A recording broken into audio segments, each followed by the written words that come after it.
네, 안녕하십니까. 지금부터 더불어민주당 검사범죄대응 TF에서 이화영 전 경기도 평화부지사 관련 검찰의 진술조사 의혹에 대한 기자회견을 하도록 하겠습니다.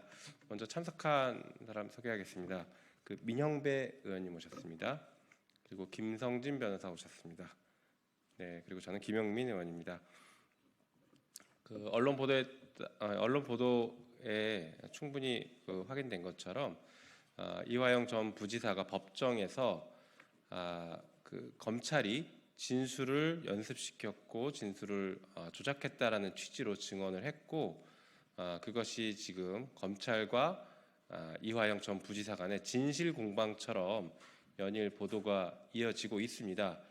여기에 대해서 철저한 진상 규명이 필요한 것이고, 진상 규명 결과에 따라 법적 책임을 져야 될 부분이 있다라고 하면 당연히 법적 책임을 물릴 것이다라는 말씀 먼저 드리면서 준비된 기자회견문 낭독하도록 하겠습니다. 이화영 전 경기도 평화부지사 관련 검찰의 진술 조작 의혹, 신속하고 철저한 진상 규명을 촉구합니다. 이화영 전 경기도 평화부지사가 지난 4월 4일 법정에 출석해 검찰청 술자리 회유가 있었다라는 취지로 진술을 했습니다. 언론에 따르면 이화영 전 부지사는 피고인 신문 과정에서 지난해 6월 말쯤 수원지방검찰청 영상녹화 조사실에서 김성태 전 쌍방울 회장, 박용철 전 부회장 등과 함께 모였고, 쌍방울 직원들이 외부에서 음식도 가져다주고 술도 있었다라고 보도했습니다. 이런 언론 보도가 사실이라면 경악을 금치 못할 일입니다. 검사가 범죄를 수사하는 것이 아니라 윤석열 검찰 독재 정권의 입맛에 맞춰서 범죄를 만들어내고 있다는 것을 증언한 것이기 때문입니다. 검찰은 진실을 밝히는 수사를 해야 합니다. 검찰은 정치가 아닌 수사를 해야 합니다. 증거가 없는 데에도 권한을 남용해서 불법적 조작 수사, 협박 회의로 허위 진술을 유도하는 행위는 서슴없이 자행하고 있는 것은 검찰의 존재 이유를 부정하는 것입니다. 검찰이 수사 대상자를 회유 또는 협박하여 허위 진술을 이끌어낸 것이라면 수원지검 수사 관련자들은 물론 검찰 수뇌부와 법무부 장관, 대통령도 이에 대한 책임을 피할 수 없을 것입니다. 검찰이 이런 조작 수사 시비에 휘말린 것은 어제 오늘의 일이 아닙니다.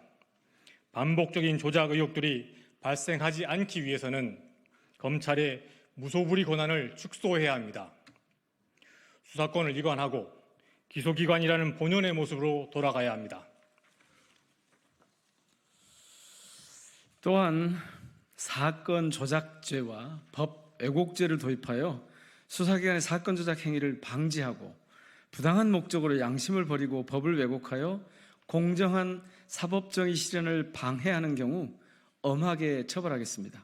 이로 인해 법 왜곡 행위를 사전에 차단하고 전관 비리의 폐단까지 줄일 수 있도록 대책을 마련하겠습니다. 한편 대검찰청이 이화영 전 부지사의 주장에 대한 당시 자료 확보를 위해 사건을 수사한 수원지검에 재소자 출정 기록, 폐쇄 회로 유무 등을 확인하라고 지시했습니다. 국민이 납득할 수 있는 결과를 내놓아야 할 것입니다. 제19감사기가 진상은폐를 시도한다면 검찰의 명운을 걸어야 할 것입니다.